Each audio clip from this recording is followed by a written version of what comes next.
we used that base that we grew over 4 years to transition into the multifamily syndication. I said, hey, now we're buying a 92 unit apartment complex. You can actually be an equity owner and hopefully we'll double your money. Hello, and thank you for joining us today on the Gentle Art of Crushing It show, where we focus on learning and sharing with our listeners all there is to know about how to create success in our lives. This show stands on the shoulders of giants. Our mission is to empower and inspire our listeners to create the life of their dreams whilst having a blast in the process. Let's celebrate life together. Welcome to the show. All right. Welcome back to the Gentle Art of Crushing It podcast, Passive Investing Edition.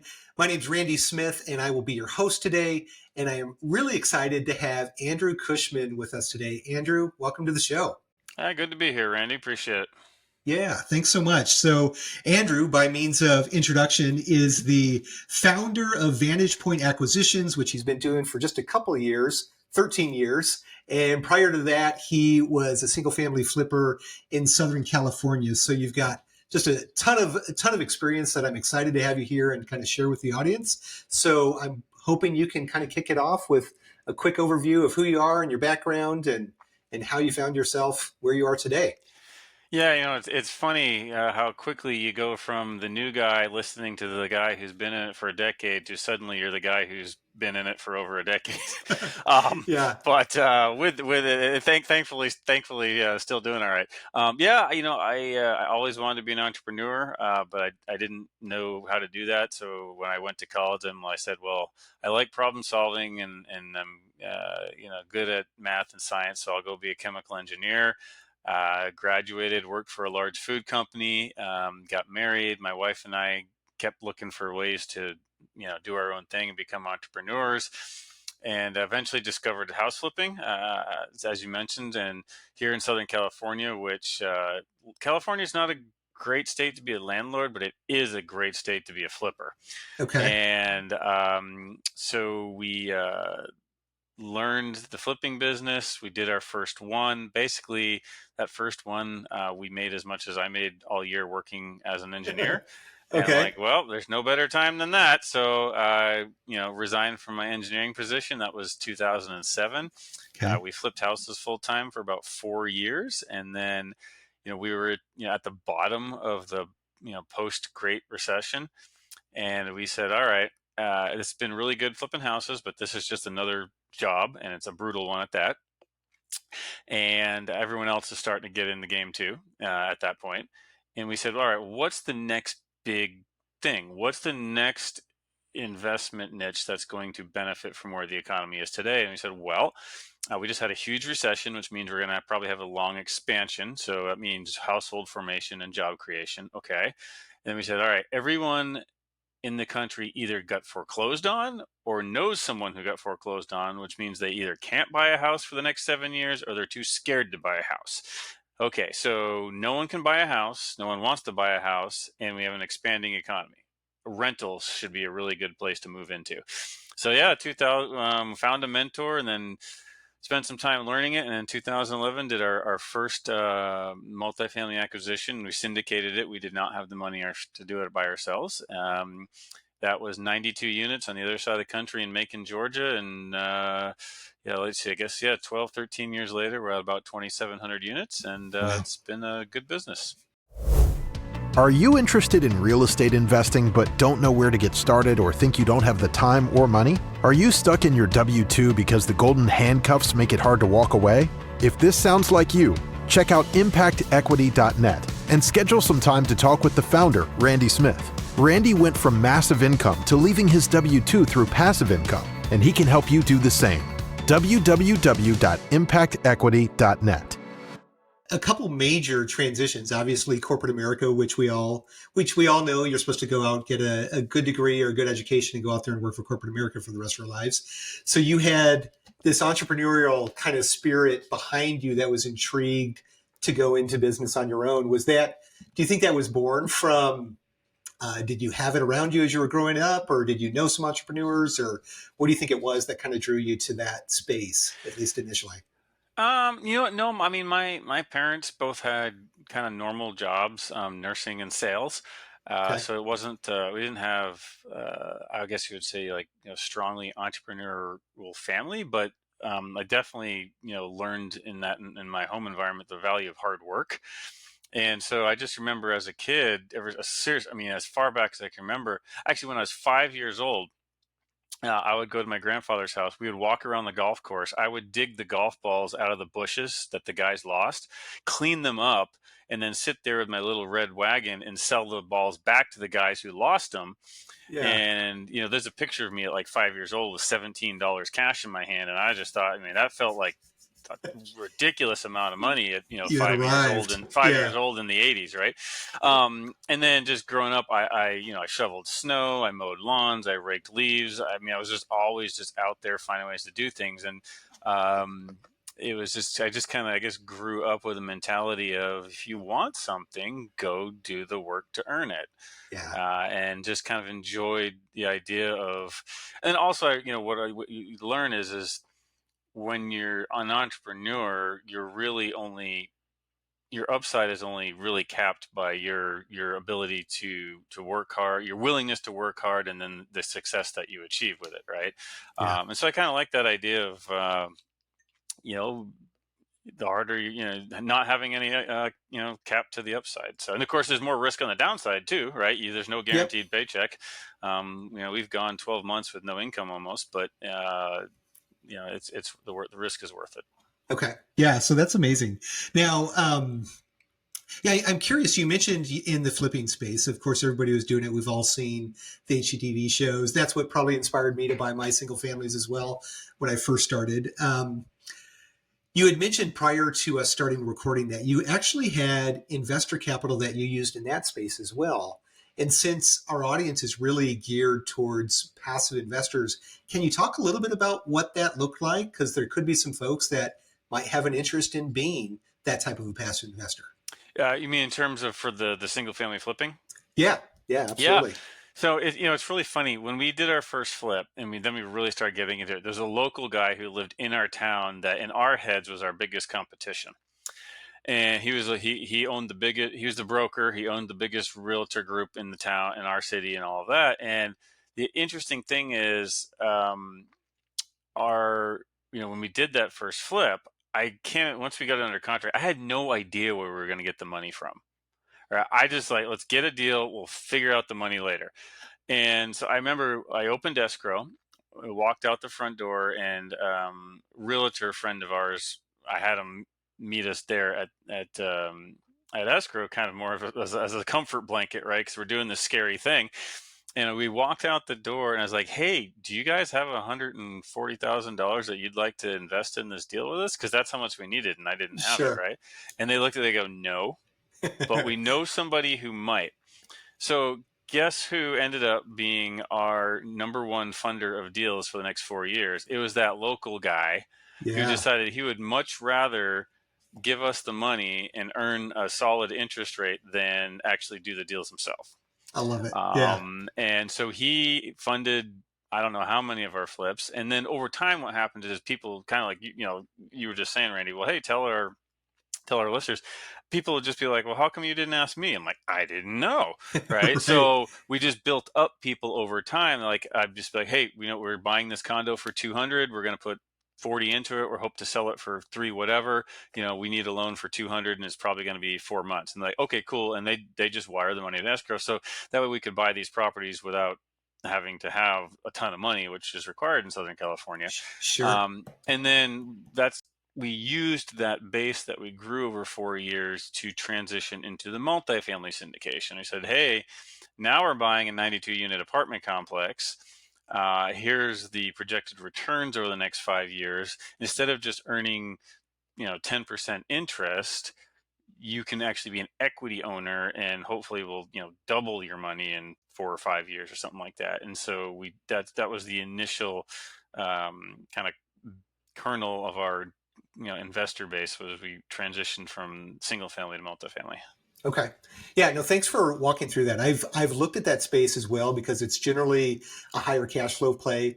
You don't have these long periods before you're waiting for dollars to start coming in. And if you don't have a W-2 anymore, i.e. this guy, cash flow becomes more and more important than the wealth generation numbers. So, do you find that it's a different type of investor that was interested in those types of opportunities versus the type of investor you're working with today? That's a good insight. I would say partially yes, but there's also a significant overlap. And I think where the main difference lies is someone who is investing in a multifamily syndication is not only looking for passive income, but they're also looking for longer term wealth creation. Like, hey, yes, I'm going to get quarterly distributions, every quarter for the next 5 years, but at the end, I'm also going to probably, get double my money back when it sells, or something along those lines. But that's also often the 5-year commitment. And some people, I literally have had people say, I'm not going to be alive that long. Yeah. And I'm like, well, I try to think a little more positive, but okay. Sure. Yeah. Whereas as when you're funding somebody's flip, ideally that money's only out 4 months or 5, Sure. maybe 6, or maybe 9 if it's a big long drawn out thing. Yep. And then also, at least the way we were doing it with private money, it's a guaranteed. We're going to pay you that interest whether we make money or lose money, right? Yep. Whereas when the multifamily syndication, everybody is in the same boat, right? As the operator and the sponsor and the LP investor, you're both making money based on how well the deal does. And so it is a very different type of investment, but there's also some crossover. And a lot of people like to do both, right? And kind of create a little bit of a diverse portfolio. Yeah, interesting. So what I'm hearing though is that one, it's going to be a faster turn of the money. I think that's good and bad because you are getting the cash flow, but then you also have to figure out where do you place that capital when you get the money back in 4 months or 6 months, whatever that is, right? Which is one of the biggest challenges today. Yeah. Yeah, constantly looking for yield, whereas every 5 years looking for yield, depending on how your investment goes. So yeah, interesting. Okay, so you did that for a number of years. That can be a operations driven business. It relies on a lot of people. It's not just like you and a hammer and saw going out there flipping properties. It is, I would imagine you had to build a big business to do that. What did the organization look like before you made the transition? Well, I would say the people who are really good at it build a big business around it. Good point. Yeah. So like there's guys that do hundreds of houses a year and 7 figures, and they've got a team of people calling and doing renovation. At that point in my journey, I was not that good at building a business. I knew that I barely knew the difference between a screwdriver and a hammer. So we never attempted to do any renovations ourselves. Like from day one, we just found good contractors. Sure. So that aspect we outsourced. But one of the mistakes we made is everything else we did ourselves. Okay. In terms of, I made all the phone calls, I knocked on all the doors, all that kind of stuff. And that's what made it such a brutal business. In addition to the fact that you flip a house, hopefully you make money, but even if you do, there's nothing after that, right? There's no residual. Like you put a check in the bank and now you're starting from zero again. Whereas with multifamily and rentals, if you're operating it well and you bought the right property in the right market, you've got residual cash flow, and you can fund a business off of that versus I got to find the next deal. So we're actually the example of how not to build a big team to flip houses. Now in the multifamily world, kind of learned our lesson, and we've got an amazing team now, and that's why we're able to manage what we currently manage. Okay. But I am not the example of how to build a flipping team. So. Okay, very good. Yeah, it sounds like the flipping business. Coming from sales like I do, we use this saying that was, you go to bed a hero, you wake up a zero. And it's like literally every January 1st, it's what have you done for me lately? Let's start this process all over again. And you just took this into the entrepreneur spirit. So transitioning over to multifamily, can you tell me a little bit about that transition and what that first deal looked like? I would imagine there were some fears and some limiting beliefs that you brought along with you there. I'd love to hear about that. Yeah, and a healthy dose of naivety as well. Because if we Yeah. had really known what we were doing, we wouldn't have bought that thing. Um, so yeah, the first deal was 92 units out in Macon, Georgia. It is both Yeah. a property and a market that we would never touch today. Hmm. And just for frame of reference, we paid 7,500 a unit for it. So it was a beautiful asset then, is what you're Yeah, saying. exactly. It was absolutely, yeah. It was gleaming quartz 7,500. countertops, and so yeah, it was 75% vacant, built in the 60s and 70s, neglected for about 15 years, low income, high crime part of town. I remember walking into the office of the police chief and saying, "Hey, we want to partner with you and work on cleaning this area up." And he basically he looked at us and just said, "Good luck. You're never going to clean that area up." Right. Huh. Turns And out this he was was wrong. after, was this after you bought it, or was this while you were in due diligence? I actually don't remember. I think it was in due diligence, but we were just Okay. like, yeah, like we'll go for it. And I mean, don't get me wrong, it ended up being fine. We sold it for several times, like almost three times what we bought it for, right? So I mean, Wow. it worked out fine, but it was way more work than we thought. Hmm. It was way more difficult than we thought. And in terms of, when you buy a 1970s, early 70s property that's been neglected for a long time, when you go to renovate it, it's like peeling back the layers of a rotten onion. Yeah. You go, okay, I've got to fix this. And you take it off and you see what's underneath. You're like, holy cow, that's worse than, whatever. And then the tenant base was difficult. Yeah. And then also what no one really talks about is a water heater costs the same amount of money if you're putting it in a C class, a B class, or an A class, Sure. except when the renter in your A class is paying $2,500 a month versus the renter in your C class that's paying $700 a month. Hmm. That water heater is a much smaller chunk of your revenue in the A class, but in the C class, it just took out more than half your month's rent. Yeah. And so operationally, those C class looks great on paper, but it almost never works out that way in real world. So I developed an expression I like to say: the grass is always greener over the septic tank, Okay. and that's what I apply to those properties. So, but again, and so that's why I said we were naive in doing that one. Is we looked at this like, this is me a great return. Well, it was, Sure. but we had the headache and the risk and the work involved was tremendous. So Sure. nowadays we do B to A minus. However, again, if we hadn't gone and done that deal, we may not be talking today. Yeah. So Yeah. It's interesting because I know that market because some of my first investments were in Atlanta within the perimeter, and we were buying 1970s single family that were vacant for 10 years or 5 years mhm. before as well. Um, you just did it at a much larger scale than I ever did, so that's interesting. So okay, so that first deal, and I'm curious though, looking back, you mentioned had you not done that, maybe you wouldn't be here today. So in hindsight, still would have taken that deal down if looking back and giving yourself Well, advice on that deal?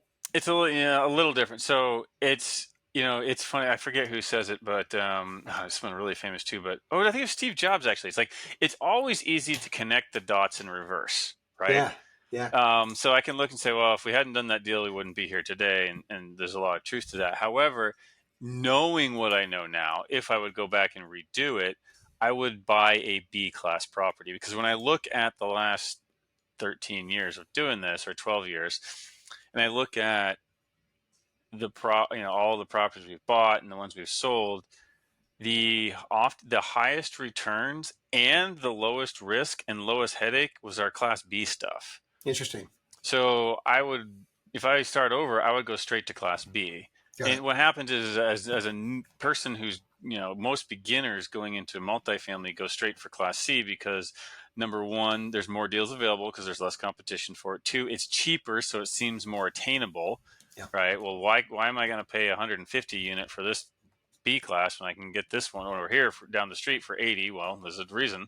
yeah, Um, and so, if I was going to redo it, even if I had to, I would buy half the size property, but class B and pay more for it. Okay. if I was to do it again. So It, yeah. So, and I'm curious, does that translate going from B to A as well, or is it just simply that the hassles and troubles and unknowns that you get in C's going to B's is really where that delta is the advantage, or could you see the same thing upgrading to A's? Do you think? it's a sliding scale and it's a Okay. spectrum and it's a different type of investment. So if you're looking for, if you're the type of operator or investor who's like, you know what, I like getting in there and rolling my sleeves up and doing a lot of renovation or work, or maybe you've got a construction company or you just really enjoy that or you're good with that. Class C is where you can go in and create a lot of equity by doing a heavy lift, right? Got it. So if you do it right, there is an opportunity for, I would say, higher returns there. There's higher risk, and Mhm. because there's much more execution risk, but there is, if you do it right, there is the opportunity for higher equity gains and higher returns.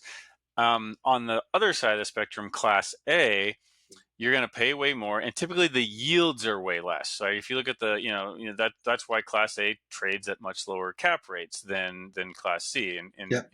and basically cap rate kind of represents a demand for an income stream, right? So big institutions, funds, they want to buy a $200 million Class A property that maybe is going to spit off 4, 5, 6% a year, right? Whereas Yep. a Class C, someone might be targeting 8 or 10% a year. And so Class A typically has lower yields, but also lower risks. Hmm. And in our experience, Class B is kind of where those two lines cross, where you still get a higher yield. Maybe there's a little bit more risk than Class A, but nowhere near Class Yep. C. And so to us, Class B is kind of the sweet spot where you still have good opportunity if you buy it right and operate it right and finance it Hmm. right. Still have good opportunity to create a lot of equity, to Hmm. get healthy cash flows, but not take on a tremendous amount of risk and headache. So, Okay. Yeah, thank you for walking through that because it's a conversation I hear a lot about the higher risk with C and then the lower yield that you see in A. And everybody, most of the people that I interact with are playing in this B class value add space. And so I'm curious about, you know, a lot of the folks in the space, they'll do performance based on renovating a bunch of the units, or at least they did over the last 7 or 8 years. mm-hmm. People were renovating maybe 20% of them, maybe 20% of them, and then flipping them just because of what was going on in the market. But we're seeing a lot of those folks today that are saying, yes, we're going to stay the course. We're going to renovate 100% of these units and then create, positive cash flow and potentially sell on the backside. But who do you sell those to if you renovate 100% of these units? Is there a buyer market out there that's looking for essentially B plus 1970s and 80s built that have been 100% renovated? I mean, you're asking the right question as an investor, right? You always want to ask who's my buyer on the exit. Sure. And if you've got an asset that you've done the full renovation and reposition on, and you've done the value add, then your buyer on the exit might be someone who's doing a 1031 and they're just looking to move into the next level up property and not have to do a whole lot of work, not have to do a Sure. lot of repositioning. So that's probably your exit on that. The days of, hey, I'm going to just do 10 or 20% and sell the dream to the next guy, that's over for now. Yeah. And then also, again, it depends on your hold time. So for example, you know, most of the stuff you do in a light to moderate value add renovation, countertops, flooring, all that, the lifespan on that's roughly 5 years. So if Okay. you buy a property, you do a value add, you bump the rents, and then you hold 5 years, well, odds are that property is going to need to be recapitalized. So then Okay. now it's a value add for the next group because you've waited 5 years. So that is a big part of Okay. buying an investment is considering the timing of your exit and who is your target buyer, because that Okay. will affect to what level you do your renovation. How do you do 100%? Do you do 20 or 30? Do you do 50? Do you do 80? All those things factor in. So that is an important question to ask. Yeah, thank you. I did. Yeah, thanks for walking through that too, because my mind's been stuck because I'm hearing this shift with operators saying we're moving over to this strategy of yes, we're going to renovate them all, and I'm nervous because my dollars are in those deals, and I want to make sure that there's a buyer on the back end because these 4, 5, 6% cash on cash are not an exciting place to be if you're a cash flow investor. So yeah, Yeah, if all you're looking for is cash flow, then it's not. Although I would say, as a passive investor, if the only thing you're looking for is cash flow, this is not the space for you.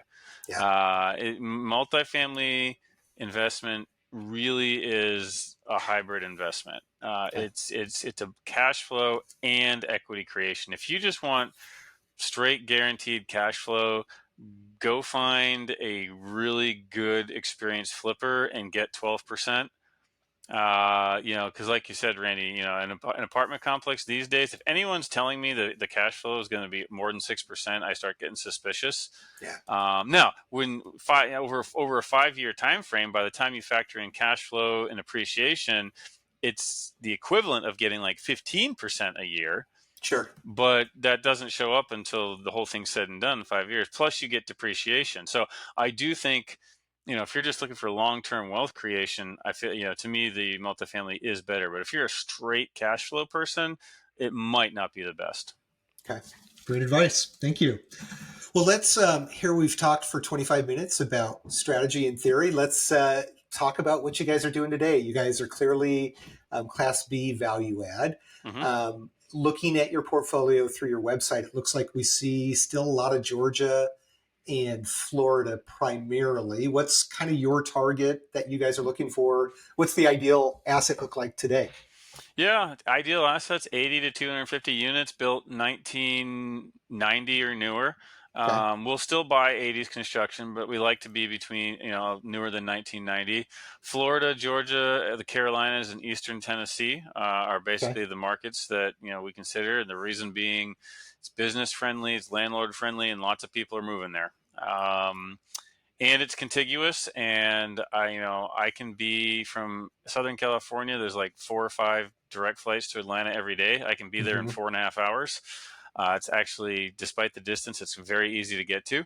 And Sure. then Atlanta is right in the center of that, that whole area. Although, of course, nowadays we have people, on our team that live there, so it's not quite as Sure. important. But Sure. I mean, the main thing is, like I said, that's all kind of side stuff. The number one thing is we feel like the Southeast U.S.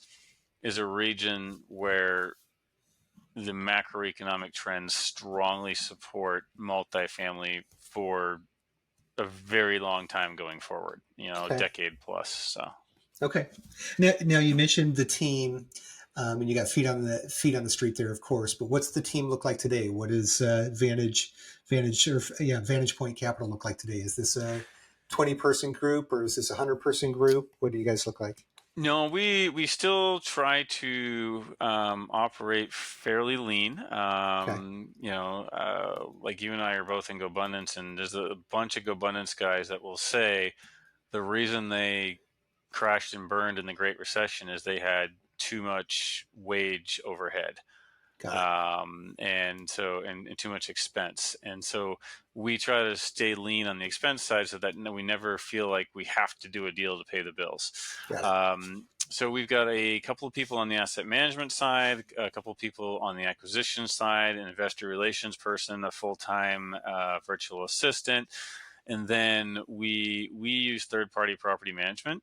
Okay. So, if you were to add up all the maintenance people and managers and all that, that's probably another 40 people Sure. that we interact with very regularly, at minimum once a week, if not more. Sure. Yep. But technically, they are employees of the management company. And so what we do is we take a hybrid approach, whereas we have a third party management company, same company we've partnered with for over 10 years now. They handle the day-to-day stuff of, hey, the lady in 3C is 3 weeks late on her rent, and Sure. her dog just bit the neighbor.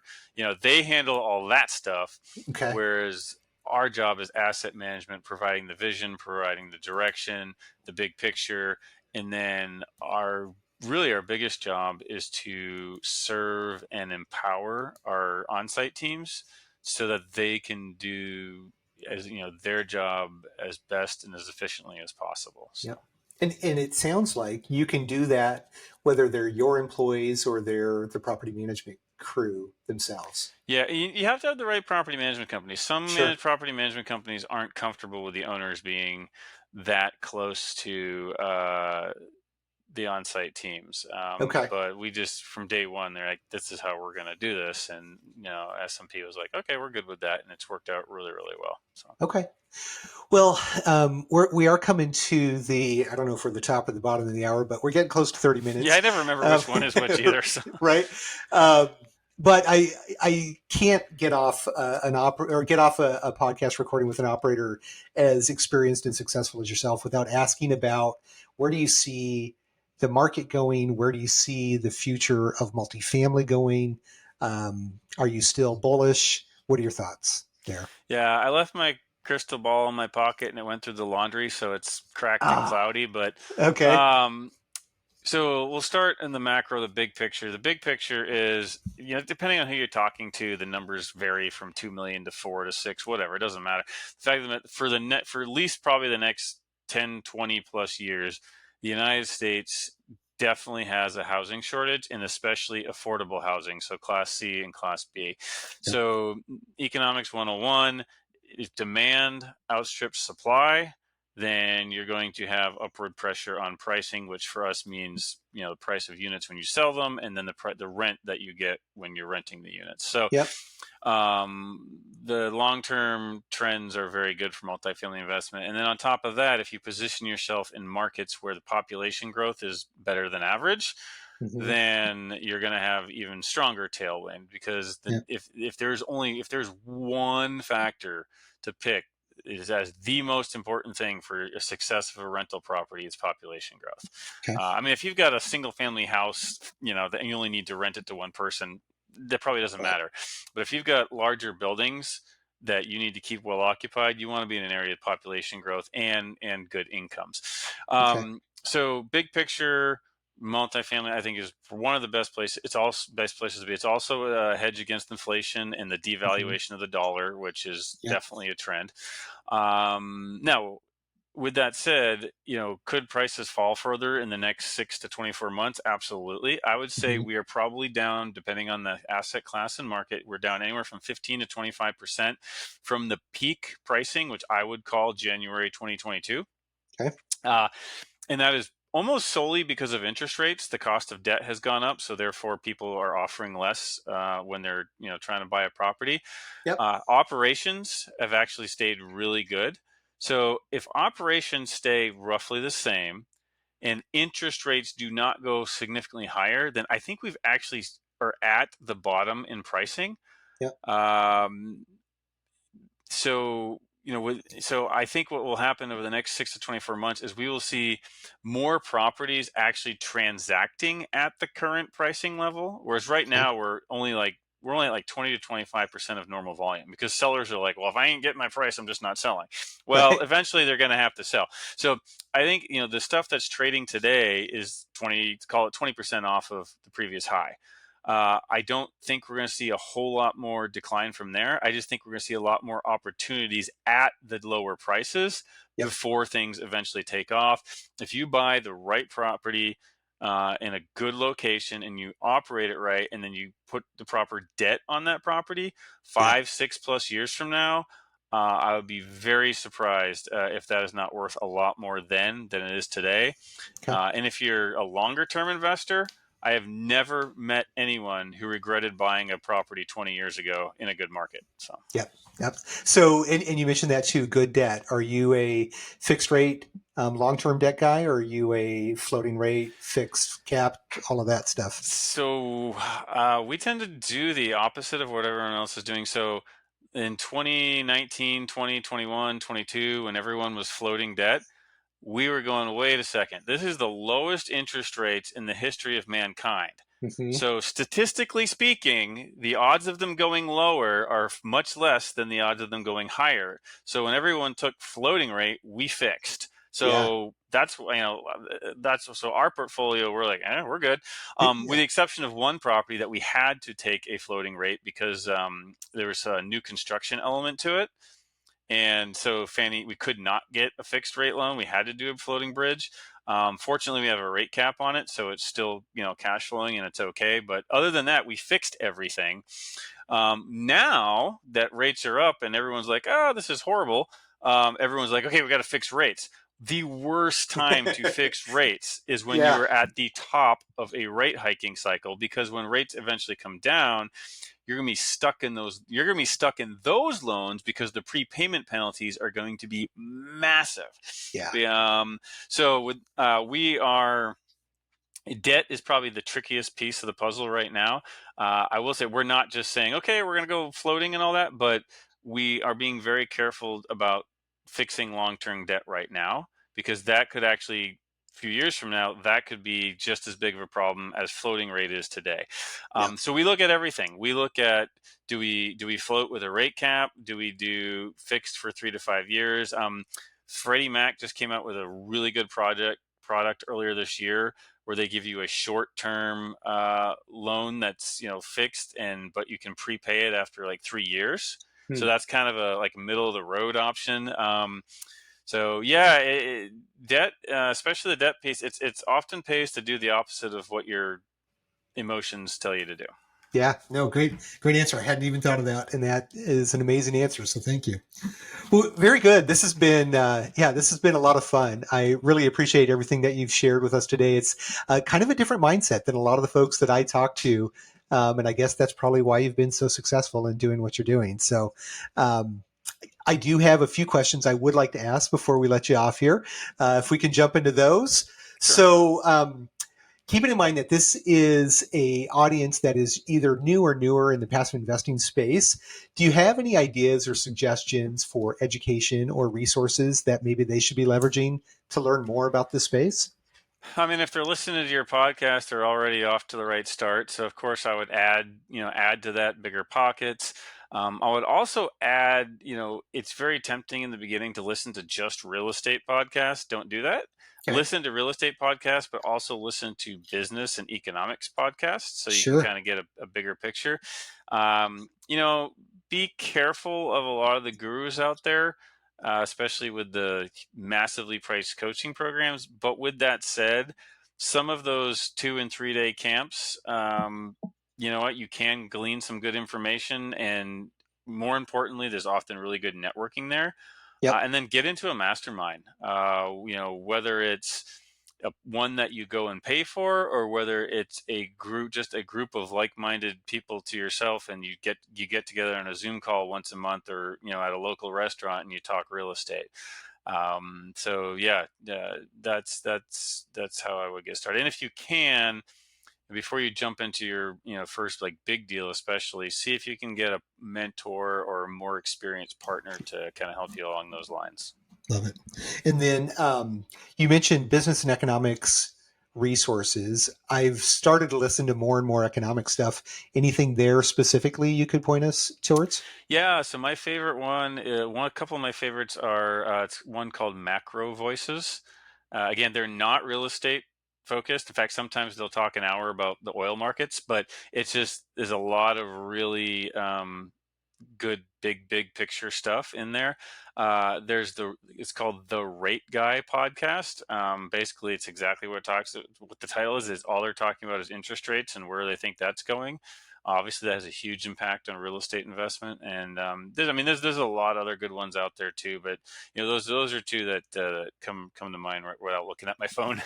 Awesome. I'd have to scroll through the list. Yeah, no, I appreciate it. Okay, and then one kind of a fun one. What is one recent bucket list item you've checked off your list, or one you're hoping to in the near future? Let's see, this bucket list. Yeah. So this past November, my friend and I, so I love to do backcountry skiing, which is Yeah. you climb the mountain and then you ski it. So we went down to Antarctica and climbed and skied, I think, 8 different mountains in Antarctica. Unreal. And yeah, I got to ski amongst the penguins and icebergs, and it was an amazing experience. Fantastic. Did you do that with GoBundance by any chance, or was that something else? No, Okay. there's a professional skier guy that puts together a trip once a year to go down there. And I'm not a professional skier, but so he's the only one that does it. And so we Yeah. managed to get on that trip. And I mean, don't get me wrong, it wasn't like just me and my friend, like, camping in Antarctica. I mean, Sure. we were on a boat with a professional guide and all that, but it Yeah. was still quite an amazing experience. Fantastic. All right. And then one final question here. If you had $100,000 to invest today and it was your first passive investment, where would you put it? I would put it in multiple places. I would not Okay. put everything into one thing. So, and exactly where I would put it depends on my goals. So if I'm looking for just straight passive income, like we were talking about, I might find a couple good flippers and say, you take half, you take the other half. If I'm looking to get an insight into the multifamily world by doing some passive investments, I would do the same thing. I'd maybe split it in half, because most syndicators won't take less than 50,000. Sure. I'd split it in half and give 1 to 1, invest with one operator and take the other half and invest with another operator. And if I'm looking to build my own portfolio, then I just go find a deal where I can put that 100 to work in that deal. So. Awesome answer. And it really falls in line with what we share here with this podcast in my business too, like diversify across operators, asset classes, geographies, spread the dollars around until you find what really works best for you, and then go deep on that. So very good. All right. So Andrew, how can our listeners find you or follow you or find out what you're doing? So a couple ways. The easiest is just, if you Google Vantage Point Acquisitions, or that brings up our website. It's vpacq.com. I have been told we have really good SEO, so not sure how we did that, but I guess we have. Sure. I am somewhat active on LinkedIn, trying to increase that so you can connect there. That's the only social media that I do. LinkedIn in the website, and on the website there is a contact us button there where you can. There's a couple different ways to get connected with us. So. Perfect. And I will say, as somebody who talked to you about LinkedIn before, I want to steer everybody to LinkedIn because it's a super powerful tool, and I know Andrew's got a great presence there as well, and would be a great way to connect with him. So.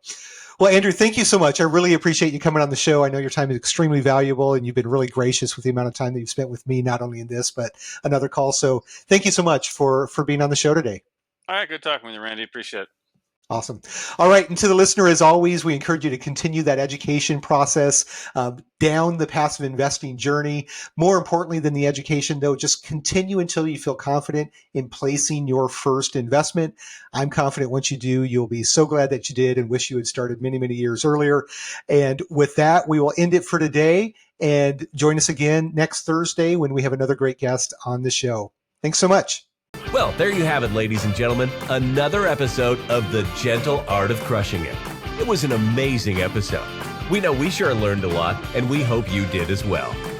We want to take a second and thank you so much for viewing or listening to this episode. And please just know that we only ask for one favor, and that is to make this life magnificent.